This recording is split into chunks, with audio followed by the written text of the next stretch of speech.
Hello guys, okay. So hari ni 19 Januari 2026, hari ke 19 untuk tahun 2026 lah. So as for now, aku belum lagi bergerak ke tempat baru. Untuk korang tahu, bulan Januari ni aku akan bertukar ke tempat kerja baru. So hari ni 19 Januari. So aku akan berpindah ke Alustar lah. Aku akan pindah ke Alustar hujung bulan ni. So hujung bulan Januari aku akan pindah ke Alustar dan start kerja baru dekat sana. Aku akan update sikit lah house life, macam mana life. Setakat ni aku berada di kampung lah sebelum aku berpindah ke tempat baru hujung bulan ni. So kita akan update sikit. This is tengah setup lah. Setup untuk office aku. Office kecil je lah. Ni kita update office kecil aku dekat kampung. So house life macam mana dengan pendapatan side income setakat 19 hari bulan 1/2026.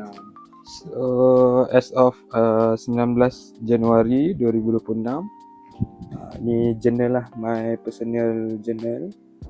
Aku ada buat journal untuk digital jugalah. Aku record dalam Google Sheet, tapi at the same time this is my physical journal lah. Dalam physical journal ni setiap kali akan ada order masuk, aku akan record lah untuk hari specific day itu berapa order yang masuk. Contoh macam this year starting on 2 Januari lah, 2 Januari 2026. So hari pertama tu 2 Januari aku dapat 2 order, 1 order, macam tu lah. Every time aku dapat order, aku akan letak satu stiker dekat sini lah. So aku dalam sebulan, tujuan dia dalam sebulan aku akan boleh tengok roughly lah. Maksudnya overview, sekali pandang aku akan tahulah berapa order yang aku dapat on the specific day. So setakat dalam sehingga 9 hari bulan aku dah dapat dalam 1, 2, 3, 6, 7, 10, 11. Campur dengan hari Ahad baru-baru ni 18, aku ada lagi 2 order. So ada gap lah 1 minggu kat sini memang kosong order. So semalam aku ada 2 order, aku baru drop off parcel tu semalam. So untuk bulan Januari kita tinggal lagi lebih kurang 2 minggu.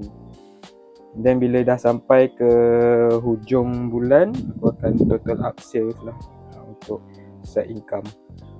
Kita dapat berapa pendapatan daripada dalam sebulan tu lah. Selain daripada tu aku ada record juga dalam Google Sheet sebenarnya. It's better to record dalam Google Sheet lah, and then korang setting Google Sheet tu kepada available untuk offline lah, supaya bila korang travel, korang boleh access kepada record tu anytime dengan anywhere lah. Untuk record journal secara fizikal ni aku buat untuk suka-suka lah. Sebab human kita, saya lebih suka buat secara fizikal juga. Sebab apa, kita rasa lebih interact lah. Okay, ada yang tanya aku berniaga apa online, side hustle aku setakat ni. So dia bergantung pada orang lah sebenarnya. Untuk aku macam lebih suka kepada buat review tech. Personally untuk sekarang aku tengah buat working on satu projek untuk buat casing lah, casing iPhone dan juga casing Android. So aku boleh tunjuk dekat korang, inilah stok aku yang ada buat masa sekarang. Kat dalam ni untuk semua, setakat ni untuk model iPhone 17 Pro dan juga 17 Pro Max lah. Sebab apa aku tak expand kepada model-model lain, itu aku akan explain dalam video yang akan datang lah. Okay, jom kita tengok setup apa yang ada dalam office kecil aku ni. kat sini kita ada box lah. Ni packaging ataupun kotak yang aku guna untuk pack setiap order yang aku ada. This one dimension dia aku tak ingat lah, tapi this one aku get pada Shopee je. Then aku ada customize stiker. Stiker ni pun aku buat sendiri je dekat Canva, and then aku order melalui Shopee lah. Dan kita ada airway bill printer dekat sini untuk saiz 100 ke 150 ada printer. Dan dalam ni kita ada dia punya waybill ni lah untuk order. Kalau setiap kali order, inilah packaging yang kita guna. So dia ada packaging yang biasa, kalau dekat Shopee tu ada banyak packaging yang biasa, but this one nampak presentable sikit. And kalau yang cost macam ni dia extra sikit lah, extra 10 sen. Yang lain-lain, ini ada chop SSM. So ini semua basic setup lah yang aku pernah buat masa awal-awal join untuk buat online side hustle. Selain daripada yang ni, ini juga stok barang aku. Ini semua produk-produk review sebelum ni lah, produk-produk. So buat masa sekarang, kalau korang tanya aku, side income memadai untuk top up gaji aku yang sedia ada.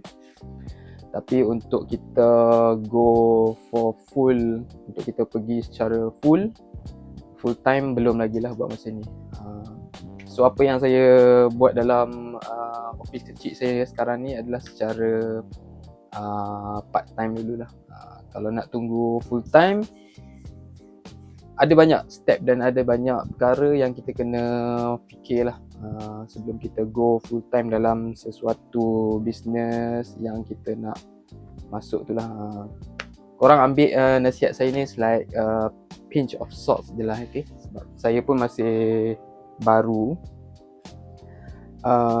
dan tak banyak sangatlah nasihat yang saya boleh bagi pada korang. Tapi yang penting jangan takut untuk ambil risiko, bermula dengan sekecil-kecil perkara, dan yang paling penting you kena konsisten dan you jaga you punya cash flow. Okay, until next time, kita jumpa lagi dalam vlog yang lain. Okay, bye, ciao.